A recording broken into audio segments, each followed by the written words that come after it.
അത്യുന്നതന്റെ മറവിൽ വസിക്കുകയും സർവശക്തന്റെ നിഴലിൻ കീഴിൽ പാർക്കുകയും ചെയ്യുന്നവൻ. യഹോവയെക്കുറിച്ച് അവൻ എന്റെ സങ്കേതവും കോട്ടയും, ഞാൻ ആശ്രയിക്കുന്ന എന്റെ ദൈവവും എന്ന് പറയുന്നു.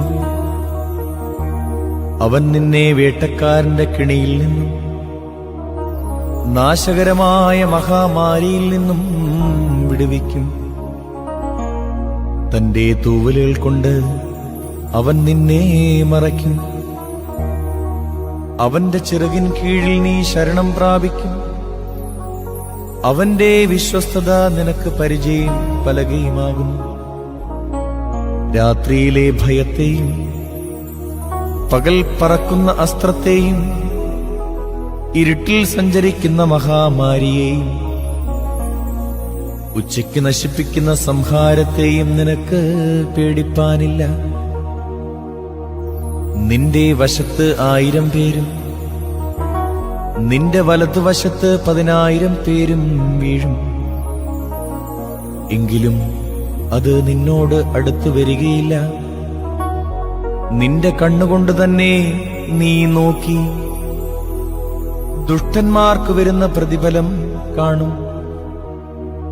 യഹോവേ, നീ എന്റെ സങ്കേതമാകുന്നു. നീ അത്യുന്നതനെ നിന്റെ വാസസ്ഥലമാക്കിയിരിക്കുന്നു. ഒരു അനർത്ഥവും നിനക്ക് ഭവിക്കയില്ല.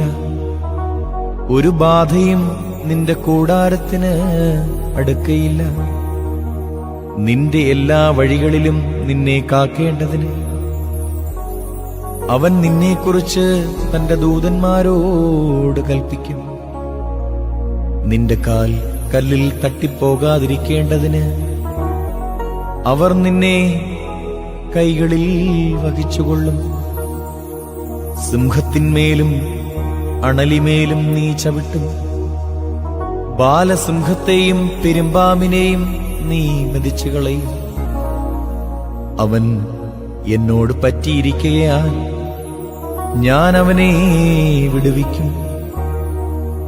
അവൻ എന്റെ നാമത്തെ അറിയാൻ ഞാൻ അവനെ ഉയർത്തും.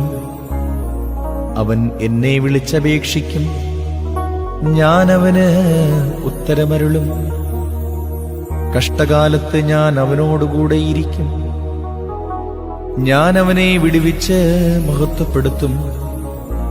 ദീർഘായുസ്സുകൊണ്ട് ഞാൻ അവന് തൃപ്തി വരുത്തും. എന്റെ രക്ഷയെ അവന് കാണിച്ചു കൊടുക്കും.